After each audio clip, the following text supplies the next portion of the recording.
Please join us in welcoming to the stage Emily Saliers, musician and activist of the Indigo Girls, Amy Ray, musician and activist of the Indigo Girls, Abby Johnston, editorial director of the 19th, and Cynthia Perez of the Indigenous Women's Network and Honor the Earth. How's that? Good morning. Welcome. It's an honor to be in conversation with these absolutely legendary artists, activists. For over 40 years and 15 studio albums, Indigo Girls have inspired and delighted audiences through their music, but they often and frequently show up outside of the stage in their activism and have shown a real commitment to social justice and environmental justice, centering that work and providing a lesson in how to amplify voices. So much of their life story and work was captured in the excellent documentary, It's Only Life After All, which has several screenings throughout the festival, including one tonight at 5:15.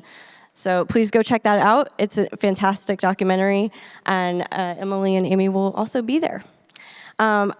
I'm happy to introduce people who probably don't need much of an introduction.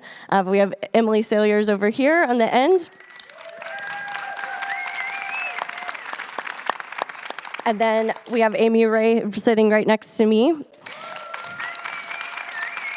And in the middle, we're so excited to welcome Cynthia Perez, who's on the board of directors of Honor the Earth, which we're going to talk a lot about today.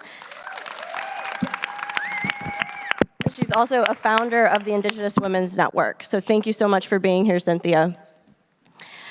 I have to tell you that I've been thinking a lot about the Indigo Girls a lot over the 24 hours leading up to this conversation, not just because of this conversation that we're about to have, but because of a TikTok that we were talking about last stage, backstage, that approximately 10 people sent to me. Have y'all seen the TikTok yet? For the uninitiated, I'll give you a brief overview here. It's a video captured on what I think is the world's best party bus. It's a veritable who's who of queer women, all singing together as the bus rolls along. We've got Sarah Paulson and Holland Taylor. We've got Abby Wambach. We have Glennon Doyle. We have the ally Allison Janney, and we have Tig Notaro. And what are they singing along to but Closer to Fine? I thought that it really spoke to so much of what I think your music is about, which is bringing together people in safe spaces and allowing them to have that very uninhibited joy. And that's what we saw in that video. And so for the next hour or so, I hope we can bring a little bit of that party bus energy, the lesbian party bus energy into this conversation.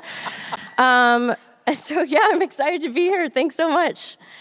I'd love to get started with some footage in the documentary. You talk a lot about your activism and how it's evolved over the years, and I want to get into that evolution, but I also wanted to start with where you all began in activism and how that initially showed up in your work as musicians, and we'll get into Honor the Earth as well.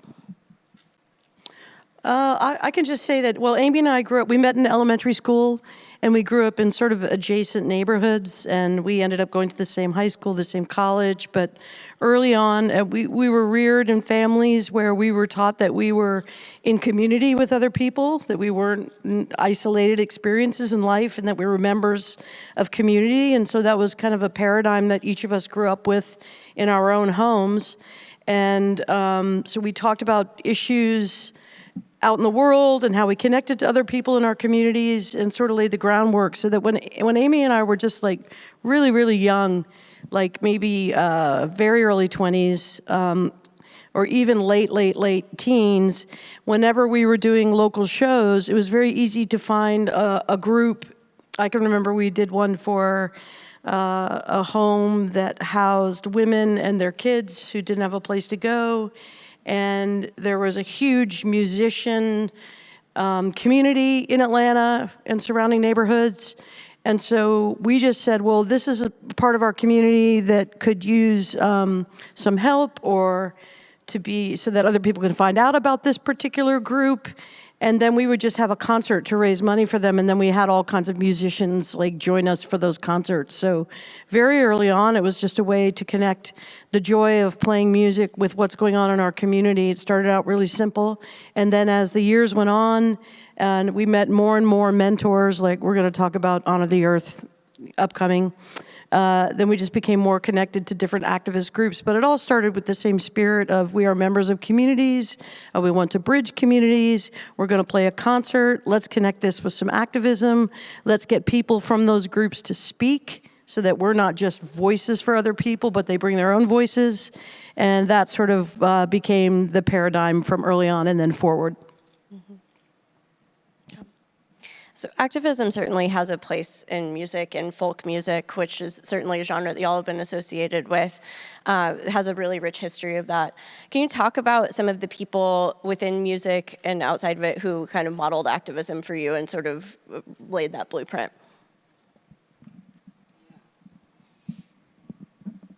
Well, when I was really young, I was listening to like records from like, you know, the hippie era, and my sister had the Woodstock album, and so I was listening to people sing about peace and love, and as a third grader, sort of, and going to church and a lot, and so the activism was modeled sort of through what my siblings were kind of doing and what the church was teaching me about tithing, but then the musicians that fast forward, I guess in our own community in Atlanta, we had a lot of friends that would do shows for, Open Door or like a Meals on Wheels program for people that are housebound. And they were really our mentors. They were not known people, but we were seeing their modeling of activism and of raising money for other people in the Atlanta community.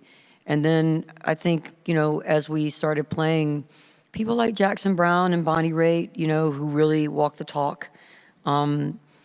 The Clash, was a really big example to me of people that were singing, about, the power dynamic in the world and kind of, singing for the oppressed. And I guess Woody Guthrie, it's that kind of cross section. But really the people that Joan Baez that mentored us like on a one-to-one basis that we traveled with and talked to. Really, Joan Baez was one of the biggest ones, actually, wouldn't you say? Yeah, absolutely. Early on. And Rage Against the Machine, they were huge. Yeah, Rage was like, the like kind of intro into like how you sing about things in a way that is so engaging and captures an anger, like the Clash did, and harnesses that and teaches people about what's going on. I just was like, Zach really knew how to write about problems with the Zapatistas, for instance, and teach us. So he would, I would read his lyrics, and that would open a door to like do more research in something. And so there were a lot of good people along the way. There's a lot of good people out there now, Actually, I'm glad that y'all brought up Rage Against the Machine, because in the documentary, at one point you're talking about who is allowed to speak up and kind of have political opinions, right? And I've actually been thinking a lot about this, because on Friday, it marked 20 years since the Chicks got kicked off of country radio for saying that they were ashamed that the president was from Texas. And, in reflection, a lot of that was gendered, right? That was sexist in its overtones and a lot of the backlash that they got. And so I'm curious if you've ever felt that in your career, and you'll talk a little bit about that in the documentary, specifically about Rage Against the Machine and what they can say versus what y'all could. And the film talks about this too, but we had a sort of a generalized sense that we were pigeonholed into activist lesbian women with guitars, that was essentially pariahs, in terms of being respected for our opinions and in terms of influence and stuff like that. But Amy and I, you look back on things and you answer questions about, well, this happened, and I think that it never stopped us from just speaking what we wanted to speak about. Obviously, at certain points, because we wanted to be more effective in the activism world, I think that we wished we had a larger sphere of influence and we could bring people on to, we'd get people to try to get people to do Honor the Earth concerts, and it was a very small and dedicated following. So whenever I think about, I wish we had more sphere of influence, it all connects to the activism we could have been generating. But we just stuck to our own voice, and Amy can speak more to this too, but there's a whole section about coming out. I was trepidatious about coming out at the beginning, and Amy never was. And then I was able to follow her courage and find my own voice, and then we were both out, and then from that point out, we were outspoken political lesbian activists as well as musicians. So, It's good to live outside the box. It's good to live outside the box. And so I can let Amy add to that, but, Rage Against the Machine, they were hard rock and people loved them and they were men. And, when you look at even Sinead O'Connor or the Chicks, Sinead O'Connor just absolutely had her career derailed. Well, her pop career, I don't think she gave a shit about that, really. I watched her documentary. And the same with the Chicks. I mean, I think it was like, if that had happened at a later time, they wouldn't have been derailed, their career derailed in the way that it was. But it's always women who bear the brunt of, when you speak out as an activist or any kind of radical outside the box women, because of the patriarchal forces, the men who are in power, it's a difficult road. But when you stick to your own voice and your own path, in the end, none of that matters. But we did experience that. But I think about the trajectory of kind of like during the civil rights movement, there were a lot of really powerful women that had a lot of gravitas and were respected and listened to in the mainstream, of what we know as white people. I know what went on within the groups is a different dynamic, but it's like we came to this time in the music world where all of a sudden it was like there were all these great, male activists, singers and songwriters, and they really could get away with a different type of anger, and women were just, always smushed down. And I have a tiny little story. It's interesting because recently I was in Nashville working on this solo country record and going and doing radio things. And there was a station, Lightning 100, that has been always really supportive of us and of me doing the country thing. And we called them to say, can we come by the studio? And the guy was like, well, you guys, we can't have you because you guys cussed on the Americana Awards broadcast. And I was like, what? And he's like, yeah, you cussed on it and it messed up our broadcast. And I was like, well, first of all, because a guy from the back of my van was like, you didn't cuss, it was Emily. So I was like, okay, so I wrote him this email and I was like, first of all, the freaking award was for the freedom of speech, number one. Okay? Number two, Emily said after the award was over, the speech, she goes, I fucking love you, Amy Ray. And that is sweet. Yeah. And then I said, and also there is a history of great literary writers that have sailor's mouths, and Emily's one of them.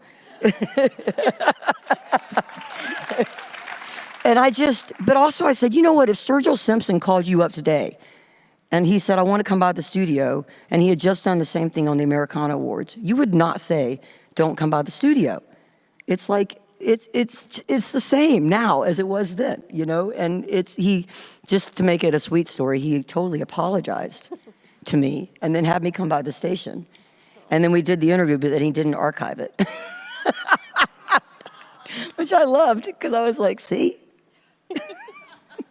Same old.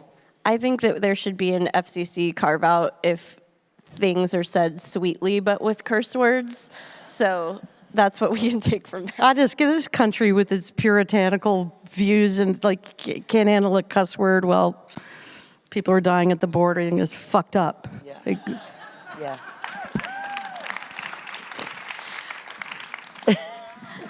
So before starting Honor the Earth, you had both been doing climate work, engaged in some kind of climate work that, Amy, I think you described as low-hanging fruit and middle-class white girl stuff. But meeting Winona LaDuke was a turning point for y'all, it seemed, and I'd love to hear a little bit about what that meeting was and what it kind of did for your activism, and specifically leading to you toward environmental justice work. You want to talk about meeting Winona? Yeah, I was going to get Cynthia in on this conversation too. Amy met Winona at a Earth Day concert at Foxborough Stadium. Was that 91? Somewhere in there. Or 92, 91? Yeah. Yeah, 91. And so we had been connected with groups like, Greenpeace, Sierra Club, things like that were mostly run by white people. And then when Amy started talking to Winona and started to be mentored on Indigenous perspective towards environmentalism, like environmentalism isn't really a thing to Indigenous peoples, is it, Cynthia? I mean... The Indigenous Women's Network got formed in Washington, in Yelm, Washington in 1985, after the third conference for Nairobi, Kenya. For the UN had declared the Decade of Women in Mexico in 1976, for equal pay. We're still trying. And the third meeting was in Kenya, so they met at Janet McLeod's backyard. And so Winona brought this woman from New Caledonia, and there were about 250 women from all over different reservations. We had Roberta Blackgoat hitchhike with another woman from the Navajo reservation. She was already in her late 50s, and she was talking about Big Mountain and the Peabody and the relocation and the fact that they had also left trailings from the uranium mining that they had done there. So all these women came together with their issues, and then they formed the UN, Indigenous Women's Network. And the idea was to work in their own backyards and also do some global work. And so that's where the whole evolution came for Indigenous Women's Network. So we were very fortunate to work with Janet McLeod, who did the, they had a problem with the Indians in their treaty rights fishing for salmon. And so there were the fish wars. And then they also brought up the issues of the Indians being able to practice their own traditions in the prison systems. And so out of that evolution, all these women go back into their areas and form different groups to be able to address the issues here. So back in 1996, we moved the office into Alma de Mujer, because Genevieve Vaughn, who is a philanthropist, donated that land to them. And they would have these meetings where Winona would come in late. That's why I'm here. Mililani Trask would have to open the French doors. She and Marsha would be smoking, and then the agenda would be rearranged, but be able to address the whole issue of, okay, what are the priorities, what are we doing, and how we are going to effectively work together in this group of 13 women that were on the board of directors at the time. And there were, I have to say, the 3 days were packed full of excitement.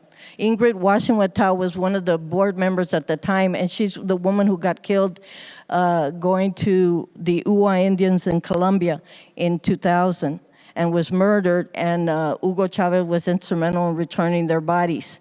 And so Petroleum Occidental was the company that was responsible for wanting to take over their lands and dismiss the indigenous tribe there, the Uwa Indians. And so very much like today in Brazil and in other areas. So that has always been the forefront, because for us, Mother Earth is unique. I'm sure all of you are now saving money to get on the first rocket to go to Mars for clean water, rather than to take care of your water here. And so out of that base and that foundation with these leaders, we were able to grow another step with younger women, and so now we're old. So contextualize, the Alma de Mujer is a land in Austin that the IWN meets at, and we met all the women in the IWN early on after we met Winona. When we had talked to Winona, we said, let's try to do something together, and Winona and me and Emily hatched this idea of creating a group that was seeded by Indigenous Women's Network, the Indigenous Environmental Network, and the Seventh Generation Fund. So all of our board members were Native. And our first idea was like, we'll do music. We'll use music to build the bridge and to raise money to grant organizations that are doing cultural and environmental work in the Indigenous communities led by Indigenous leaders.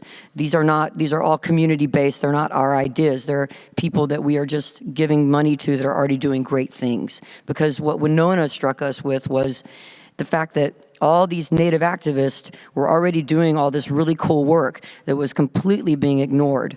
They were already doing things that set corporate precedent for responsibility, that changed legislation in the government, and no one was talking about them in the press. And we felt like, and our friends did not know about that, in the Southeast. So because Indian country for us was kind of spread out in other parts of North America for us, and South and Central America. So the idea was like, let's build this bridge and let's get more information to people that don't know what's going on, and let's raise money to do grants, and let's do cool art at the same time. The IWN was seeding, most of the board came from the IWN early on, and those women leaders mentored Emily and I pretty much for the rest of our careers. Even now, when I'm having issues, I'll come to Austin and make Cynthia go drive around with me in a truck and talk to me about what's going on in the world of activism. So those women were like crucial, and Winona was crucial in the vision of like, this is the lens that you can now see things through. Community-based work, environmentalism, and cultural sustainability, and it starts at the Indigenous level, because that's where you have to start if you really want to make change.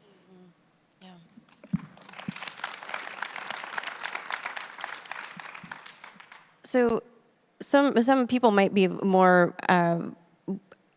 familiar with Honor the Earth and the work that y'all do, but can y'all just talk a little bit about some of your main focus areas and things that are going on right now that the organization is really focused on? One of the main focuses recently has been fighting the pipelines in the Midwest. So, fossil fuels is a dying industry, and you have these big corporations who want to build new pipelines that, first of all, they're not necessary, and then second of all, there's a threat to the ecosystem of the tribes in the area, and it's just a bad idea for everyone. So, the water protectors have been up there fighting those pipelines. They've been getting arrested. They're all like, having to go to trial and all this stuff just to protect the ecosystem that is rightfully theirs to protect. And so that's been a big thrust of Honor the Earth's work, like environmental justice work. That's been the main thing for the past year, 2 years that Honor has worked on. And a lot of agricultural projects as well, like trying to develop hemp and sort of micro enterprises with different tribes. Our kind of idea is that we support good energy projects and we try to fight bad energy projects. So we might be funding solar or wind in some communities that are building it themselves, or we might be funding a project that brings some kind of like a solar panel factory to a small town where the tribe is developing it and training everybody in that.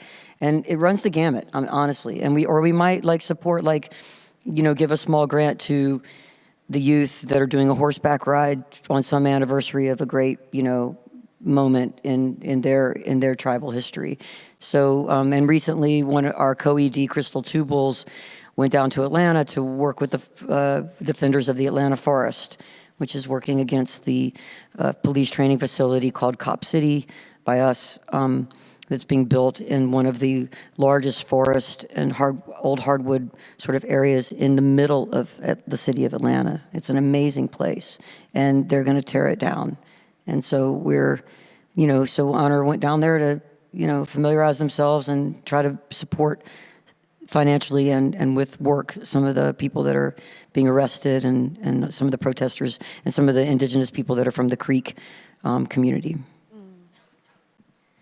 Cynthia, I'd love to hear a little bit about the leadership of women in particular in Indigenous movements and the Indigenous Women's Network, and talk about what leadership has looked like, and especially when we're talking about some of the initiatives that we've been discussing today. It's based on matrilineal lines. We come from matrilineal societies, and so there is nobody more forceful than women between their children. And so the the knowledge of planning for the next 7 generation is really critical for them. The women from New York, the Seneca, the Tuscadora, the 5 tribe, they pick their chiefs by watching them grow up, so that you can see how a child acts, what his personalities are.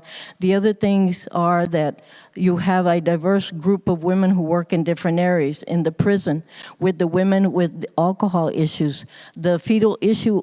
When my first conference, I was working in Las Amanitas and the barbecue room burned down and I wasn't going, but I was forced to go by my friend Marcia Gomez. But when I got there, they do a big circle with the entire community. They do a keynote speaker, then from there they break into individual issues. So the issue is you start with the spiritual group, all of us here together in this room.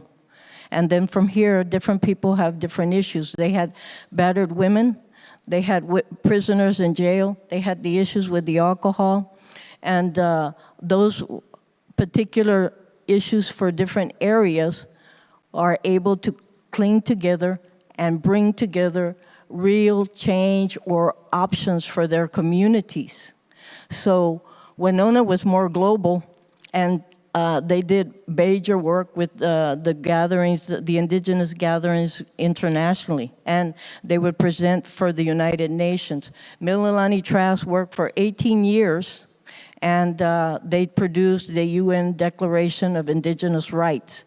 And there were only 5 countries that voted against it. The United States was one of them, but they passed it. But enforcing it is another thing.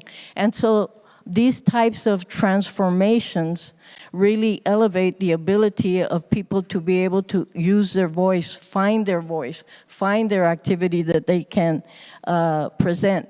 Art is a very critical, is a universal language.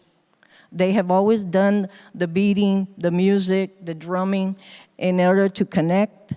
And so this is why I think the Indigenous women, the Indigo Girls, are so critical, because it gives a greater platform and it allows other people to come forward. For us, here in the Southwest, the farm workers used to have the accordion, the conjunto music that always had the ballads. The Nueva Canción from Chile during the time of the 1973 coup with Pinochet, which we trained at the School of the Assassins in Bennington, Fort Bennington. And so all these things in it we help participate in. Recently we did a gathering for an art exhibit for the people from Ukraine. And then the people from Italy contacted us to do something for the Africans who were drowning in Italy on their way there. It's still happening, and now the war is more intense in Ukraine. And so we are all connected by thread, by art, by music. One of the women is a stylist. And so she's the one that was in charge of the exhibit, and we've done exhibits on a regular basis, so we let her struggle through it for a couple of days, and then finally we put it up for her. And so she started crying and saying, "Thank you, I didn't know what to do." But I think the issue is that one critical point is every decision you make is important. Yeah. And then the other thing is find your voice and find your action. And so that creates your ability to participate at all levels every day and support one another. And so when we come together as a group, it's not that we don't have differences, but we have the ability to hash it out and be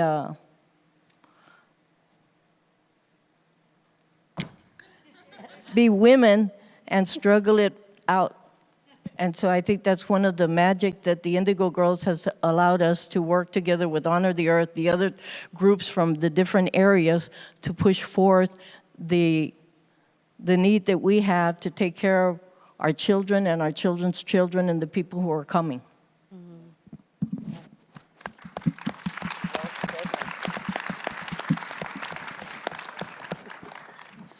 So you're talking about the importance of art, and I really wanted to hear more about how Honor the Earth weaves in music and art into its mission, and what that has kind of shaped up to be. I know a big part of that was the Honor the Earth tour, but to call that a series of concerts seems like a massive undersell. And so I'm curious if y'all could talk about like the vision for that and just how that's evolved over the years. Well, the first thing we did with Honor the Earth was like a series of like three or four shows, and it was just like a trial, like a prototype of what we were going to do. And it's Native artists and us, and then like Bonnie or Jackson or our guests would come, and Ulali would play. They were one of the really big bands that would come. Keith Secola, a really good band called Indigenous that was a blues band, amazing band. And that was in the Midwest, and we were like, at the shows we would have like an issue in each area. So it would be like, okay, in this area we're working on, we'd have an action card that everybody's going to sign. We're going to send it into the back. This is in the 90s. You had action cards and postcards. There wasn't like all the email stuff. And we're going to send it in on this issue around, nuclear waste in Minnesota, or nuclear power plant in Minnesota, or we're going to do it on a paper mill somewhere, like what that's affecting an Indigenous community. Like we would they would tell us what issue they wanted us to focus on. We would collect action cards, we would have a speaker from that issue, and we would do the cultural exchange, and every show had that kind of aspect. And then we would have a press conference at the beginning of the show featuring the Native folks, leaders, the elders in those communities. And that became the template. And, we were bigger than we had a farther reach, Indigo Girls did, and a larger audience. So we could envision this, a tour where we would go out for 4 weeks or 3 weeks, and we would go all over, like, we would go up and down the West Coast or do the Northwest and go to Alaska and then go to the Southwest. And in every single stop, there would be an issue. And we would typically play in a border town and then in the Indian community. And we would do both things. And the Native artists would do both things as well. And so it creates a lot of community, and we would go and we would go through Hopi and look at a solar project that was being built, or we would go up to where the Exxon Valdez spill was, and we would ride on a boat and look at that, and play a little concert in Cordova. Or we would go down to the Florida traditional Seminole area where we're living in chickees, these little houses that were traditional, and they were being banned because of housing codes back then. So it was like this idea that you travel and then you take, every stop has the press conference, the local groups, the local issue, you raise money, you grant those groups that money, and you spread the word. And it was like a bus of Native activists and whoever was playing. Jackson Brown rode around with us for a long time, and we tortured him by fangirling him all the time. And we made him stop in Winslow at his own statue and take a picture of his statue in Winslow, Arizona with us. Wow, we had some guts. But so that was the template. Winona used to always say, we want to be the people that everybody wants to hang out with. Right. We want to have art. We want to have music. We want to have fun. We don't want this to be a droll, super serious conversation just about the issues. We want to talk about the good things that are happening. Language recovery, kids in schools that are learning their own languages, really cool things. Sobriety projects. It runs the gamut. So the idea was to find a way to communicate that was exciting and engaging, and she really could do that. And then sometimes we would go to Washington, D.C. and bring a bunch of activists with us and get their attention by having Bonnie Raitt play a song. They would all come, and then the microphone would go from the white person to the Indian activist, and that's how you do it. It's like a bait and switch, because people are, they, how it is, short attention spans. So this is all the maps. But now, we don't have the same audience, so we do smaller shows with the same template often, and smaller events. But other artists now have taken on and will do, like Justin Vernon did a big Water is Life show, or will get money from, the Red Hot Chili Peppers or something, or Stone Gossard will be doing something. It has spread, and so other musicians get involved, and that's the point. That's what we're trying to do, is bring a lot of other people into the circle, because we can't, we need more artists and we need artists that are big, to really. Sarah McLachlan's helped a lot. Brandy Carlisle's given a lot of money.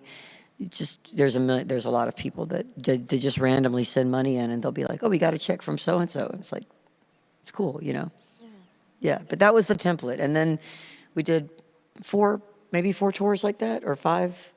I can't remember. Big ones, the big ones that we did, and then we started doing more regional. Like we would do 3 shows in the Southwest to fight a coal-fired power plant or something like that. Yeah.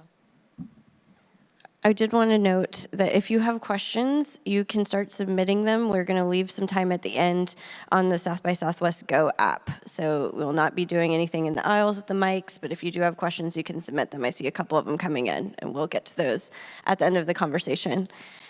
So one of the things that y'all have talked about a lot today, and then talk a lot about in the documentary, is something that you refer to as community-based activism, but a lot of those tenets are also what we would call intersectional work today, right? That's become like a very big word. That's something that's familiar in activist spaces and then in the broader culture in general.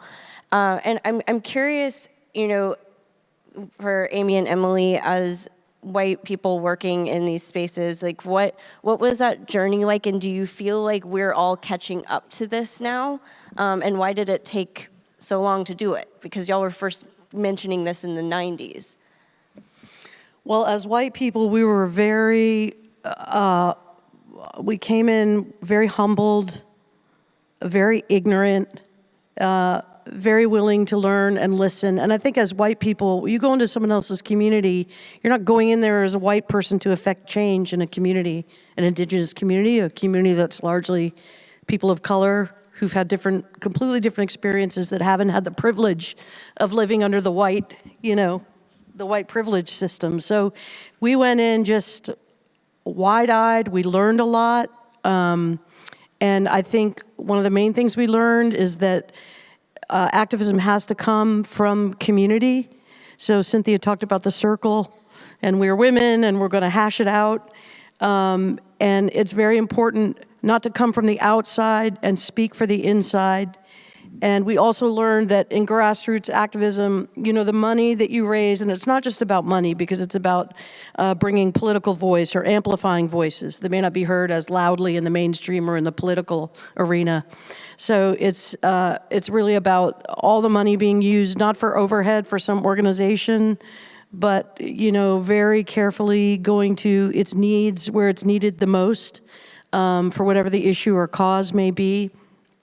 But I think that, we live in the South, and we're all trying to learn how to be anti-racist to the best of our ability. And there's a huge learning curve, and we stumble over our own racism.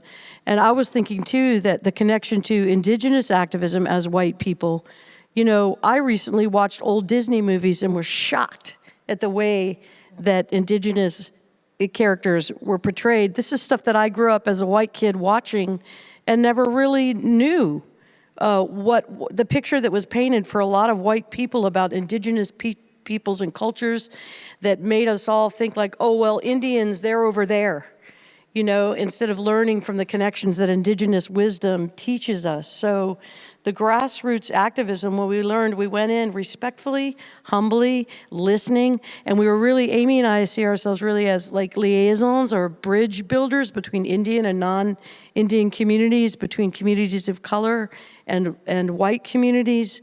But there's just, I think that everybody, in order to, and there's a youth movement, with anti-gun violence and intersectionality that's very, very inspiring, that we need to look to women and we need to look to youth, and it all has to come from community, and we have to go in as learning from each other. And the anti-racism things that we learn from authors and activisms, it's not up to people of color or Indians to teach us how to be anti-racists. It's up to us.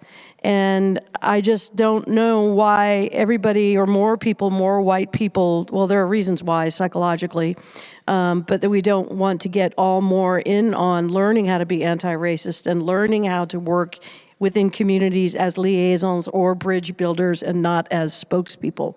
So that's been the main thrust. And you asked about the intersectionality. I think, we really started seeing that early on within communities as you'd build allies out with other groups, So if you're working on a project, you might have other communities of color working as well, and they bring their own set of issues, and you listen to what they're talking about, and you realize, oh, we're kind of fighting the same people, and we're fighting the same paradigm for the rest of our lives, it feels like. It's like every time an issue crops up, it's like, oh, of course that's happening. And you start making the connections. And I think for me, in the South especially, what I saw was a lot of really incredible queer activists start taking on the migrant farmers' work, and really being supportive of that in North Carolina especially. And I saw that and I was like, yeah, it was Southerners on New Ground that first I saw doing this, and I was like, that's the model. That's the model, is that we're all fighting the same energy paradigm. So we all need to get together and do that. And the Zapatistas really showed that. We went down, our Honor the Earth was funding the Zapatistas, some of the women down there in Chiapas, Mexico, and we went down a few times. And I remember just being struck by this message of like, come to this gathering, learn and empower yourself, and then go back into your own community and make change. And your issues are going to be different from my issues, but we're fighting the same power structure. And that's what we just kept learning that over and over again. And now when you talk to, kids in their teens and 20s, that is a word that rolls off their tongue all the time. And it's so great because you're like, this is, and when I went down to the Atlanta forest the other day to meet some of the people camping down there and defending that, I was struck by the incredible amount of queer people and BIPOC, all doing the work for all of us. And that's like moving to me, is that you have a queer community that's already fighting against anti-trans and anti-queer laws everywhere in this country, and their work to defending the environment. They see the connection. And that's if there's anything that could have been achieved by all of this work, that's one of the most important things, because then you bring everybody into the circle. I just want to add one thing here. See, I sat on a lot of boards. This is why this humility is really respect. And that's what you want to bring. You want to bring your respect and learn. And so it's been an honor for me to sit on this board with the Indigo Girls. Thank you. We love you. Thanks, We Cynthia. love you, Cynthia.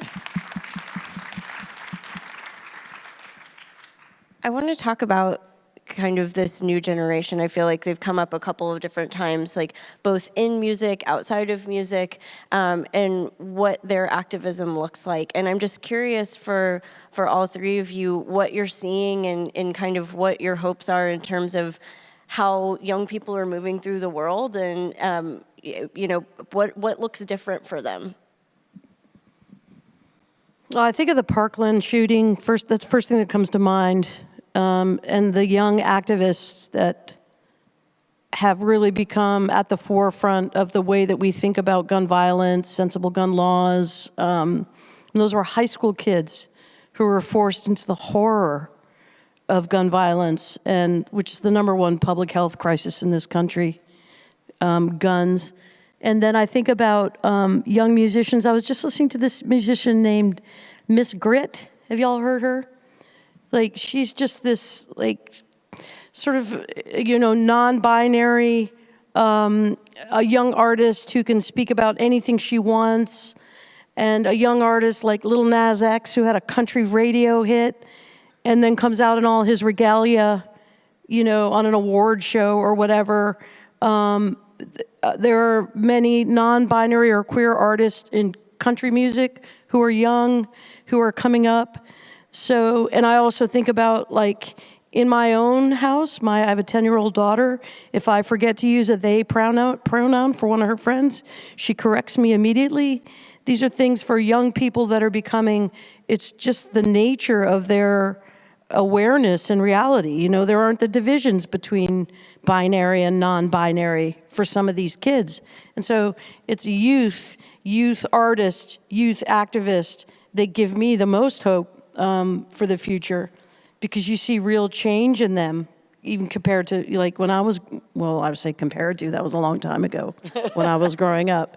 But it's very, very inspiring. And you see young, like the congressman from Florida, that young guy. Yeah, and then AOC, who's, you know, a hero. And all the younger politicians who are getting elected now, people of color, people from different communities, all that sort of thing, diversity and anti-racism learning and youth activism and music, arts, culture is what gives me hope for the future. It's the most powerful force. Yeah, I was struck also by these musicians that I know that are just getting out of their teens, and they were talking about the shows that they were doing coming up, and they were doing a series of like garage shows, you know, like house concerts or whatever. And that's exactly what the punk rockers did when I was growing up. But it was fascinating to me because everybody says, oh, these young, you know, the other older musicians will be like, they don't understand. You got to like play live music and it can't all be like YouTube and blah, blah, blah. But I'm like, no, they actually do, because they're actually having these shows and they're having gatherings, and you don't know that because you're not paying attention. But, you know, it's like we have to pay attention as older people to what's actually going on and not just cast aspersions as like old fogies, you know. But it was really inspiring. My niece was just like showing me the whole tour that she's doing, and it was like all like these cool like, you know, garage shows, and she's like, oh, that's where garage rock came from. And I was like, yeah, that's the whole thing. She's like, I had no idea. So they think of that model without even knowing how it's connected, which is what I love, you know. It's like it's always new to somebody, which is cool. I think like too, in general, like white culture in this country, we're like the cavity of power, because we don't take into account the wisdom of our elders the way that some other communities do, and we don't take in the wisdom of youth and the energy of youth and their vision for the future, and we're bereft of wisdom, knowledge, and activism. But I see it becoming more and more filling in the gap of the rest of us who think that all the power lies in the hands of those who aren't older or those who aren't younger. Yeah, because that's one of the things we learned, wasn't it, on those buses? Definitely. Like elders, kids, you know, people that were everybody. It's I mean, Cynthia can speak to that, but it's the intergenerational nature of activism in the Indigenous communities that has just for us was so energizing. And then you can see that is starting to carry through, because there are issues that young people are spearheading and the older people really still care about. And it's getting them together. And you as an older person have to not be scared to enter those spaces as well, you know, and not be, oh, I'm just old, they don't, you know, it's like enter those spaces, engage, you know, and listen to what the younger folks are telling you, because we have to have two-way mentoring all the time. Yeah, that old guy, Bob Dylan, even said it. Don't criticize what you can't understand. Oh, yeah. You don't understand. Bob. Cynthia, I'd love to hear a little bit from you on kind of what we were just talking about, that intergenerational wisdom and that kind of knowledge sharing, because, you know, you're right. It's not even that we, you know, often lose the wisdom of people who are older than us, but we don't take kids seriously either until they're beating down the doors of Congress and saying, we're scared to go to school. But I'd love to hear about your perspective on that. I think it's critical that people remember the woman who ran from the onion fields, got handcuffed in Uvalde, and then when she was released by her friends, she ran in, got her kids, and got out, while the other people stood there with guns cocked 77 minutes.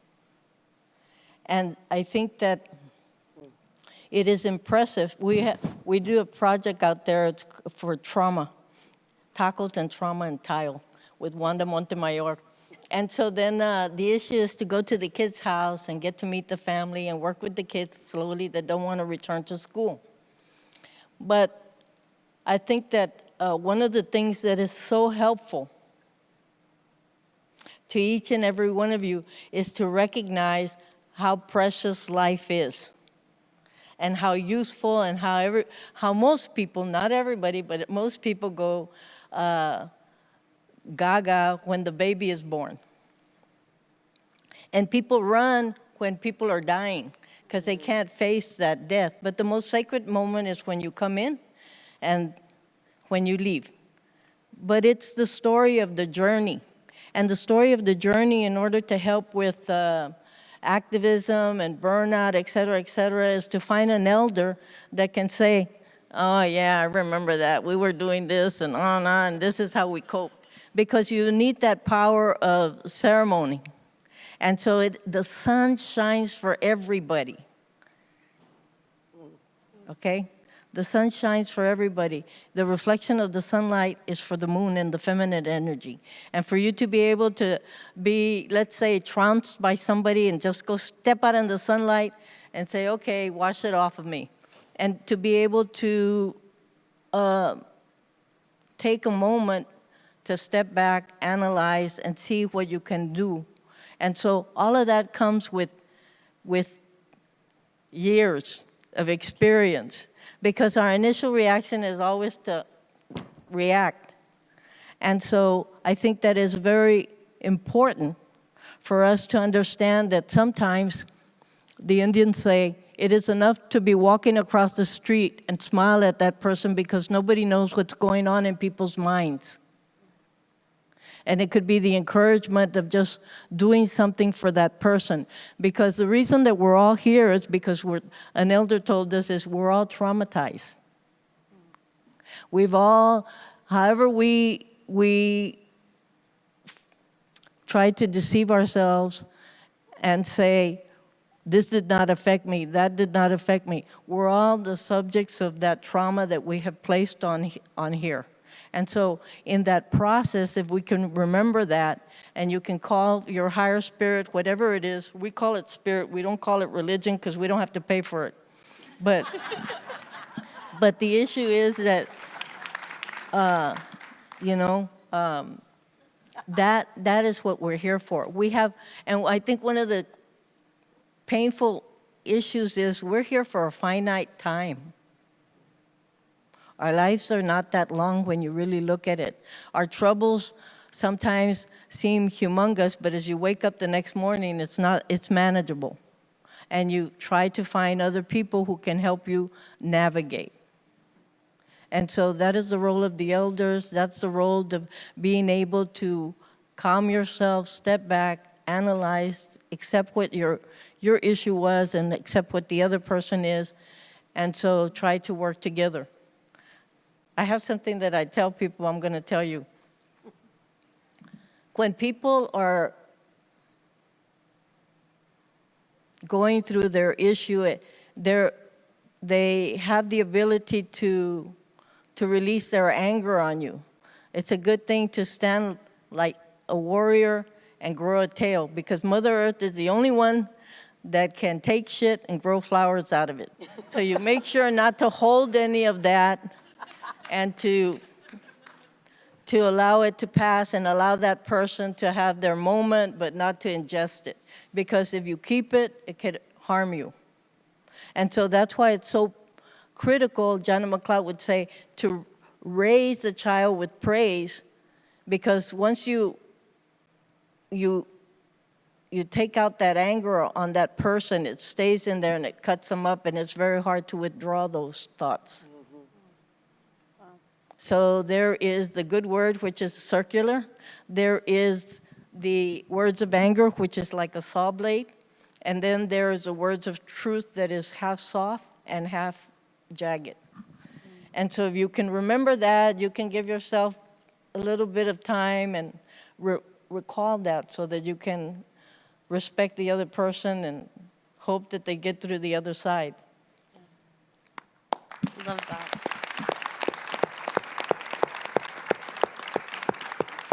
I need somebody to just hopefully have been live tweeting all of these nuggets that Cynthia's dropping for us today, so I can go process them later. Oh, amazing. I'm going to get to as many questions as I can from the audience. I think that we tackled a couple of them with that last one, which is the advice for newer generations, just by hearing this incredible perspective that y'all have. But I think one that I want to get to is from Jamie Harris. So with activism moving online and on social media, what do you feel about corporations and governments' access to social data, and do we need more data protection for activists? Wow. I don't know. No, seriously, I wish I knew more about the technicalities of the power that corporations have over social media. There's such a environment of mistrust. Now there's fake images and fakeness and more than one truth, and it's very, very hard to navigate. And, you know, I'd be interested in talking to younger people about this who are more savvy about technology and social media. What is their approach to this and the safety of what can be shared? And because as far as I can tell, you know, with hacking and everything else, nothing is really safe. And I think that you just have to be as protective as you can, but you have to go forth with your message and the way that you use social media for good. And join forces with other groups who are using social media for good. Because there's always going to be the evil force, I'll just call it that, like Star Wars or something that is out there. But I would be really interested in talking to more youth about that, to gain my own further understanding. Sorry, that's not a very articulate or clear answer, but that's my perception. Yeah, and I mean, I guess, like, for us, we, you know, with kids too, it's like, I feel like one of the most important things is the research on, from our end as activists, on what's happening and how to get more transparency. And that's another whole front line of, like, activism, you know, is tech. And how do we protect each other that are doing work that's life-threatening, you know? And I think we also need to talk to people in other countries that actually, you know, in Iran and, you know, Hong Kong, people that are really dealing with it. And how do you do your message, do your marches, do your online community gathering, and protect yourself, you know? And a lot of that to me is still, like, unknown, because we do not get the information we're supposed to have about all that. And we also can't count on the government to do it. So it's kind of like, here's what you need to fund. We need to fund researchers that are doing this work so that we have a safe space still. Yeah. I think the other thing is that you don't have to feel oppressed. You have to know that even though President Biden said he wasn't bailing out the Signature Bank or the Silicon Valley, that whole federal government is sustained by your efforts, by your tax dollars. And you're historically supporting and sustaining these corporations. The abatements that are given to the Tesla to come and move over here, when he said that he wasn't happy with Silicon, what could you give me? But he had already bought part of the land in Del Valle, and Del Valle asked for an HEB, and they didn't get it because everybody was very busy filling their pockets.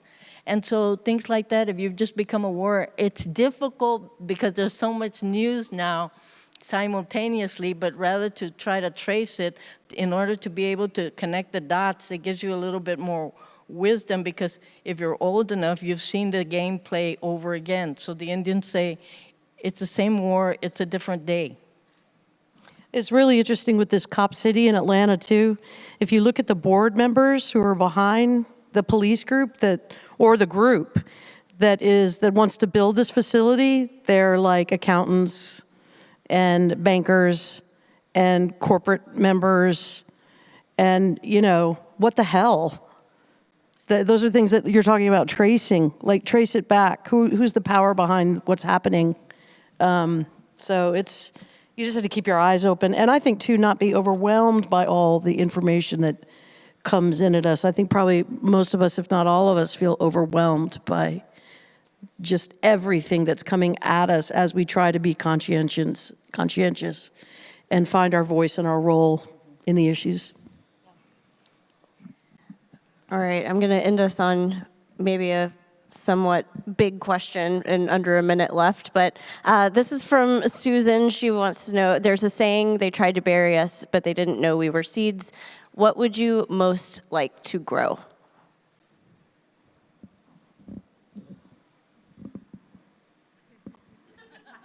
Hope. And don't be overwhelmed by all the news that's coming. And the thing is to realize that it's an ordinary person that perseveres and is tenacious. And that's why you're so dangerous.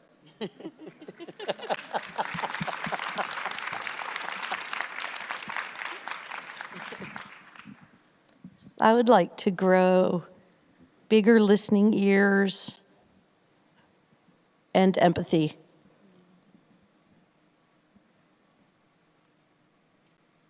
Yeah, I want to grow people that are growing now, that are already growing. I just want to encourage the young folks we know that are doing such amazing work out there, and all of that has to do with hope, because they could be.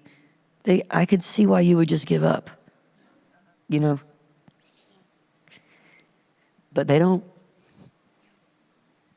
Well, may we plant a garden with all of those things. Thank you so much for your time today, Thanks, Amy, Abby. Cynthia, Emily. It's wonderful being here with you.